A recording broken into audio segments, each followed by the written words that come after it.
మనం ఇక్కడ అనుపులో ఉన్న నాగార్జున సాగర్ దగ్గర ఉన్నటువంటి ఈ అనుపు ప్రాంతంలోనే మనం తంగలాన్ మూవీలో చూసినటువంటి వనదేవత హారతికి సంబంధించినటువంటి ఆ దేవాలయం కూడా ఇక్కడే తవ్వకాల్లో దొరికిందని చెప్పారు. ఇవన్నీ కూడా స్తంభాలు. ఇది బౌద్ధానికి సంబంధించినటువంటి స్తంభాలు, పిల్లర్లు. ఆ కాలం నాటి పిల్లర్లు ఇవి. క్రీస్తు శకం 2వ శతాబ్దం 3వ శతాబ్దం నాటి పిల్లర్లు. సో చూడవచ్చు వీటి యొక్క ఆర్కిటెక్చర్ స్టైల్. ఇది సింపుల్గా ఉన్నవి. ఇవి రాతి స్తంభాలు.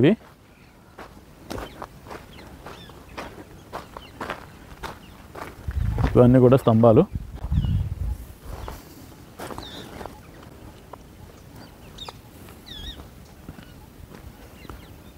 ఇక్కడ జరిపినటువంటి తవ్వకాల్లో నాగార్జున సాగర్ కొండ మీద కూడా ట్రై చేసినాం హారతి టెంపుల్ కోసం, బట్ అక్కడ మనకు దొరకలేదు. ఇక్కడ దొరికిందని మాత్రం ఇక్కడ మనకి పురావస్తు శాఖ వారు బోర్డు పెట్టారు. సో ఇవి చిన్న మరియు పెద్ద స్తంభాలు ఉన్నటువంటి ఒక చారిత్రకమైనటువంటి ప్రదేశం ఇది.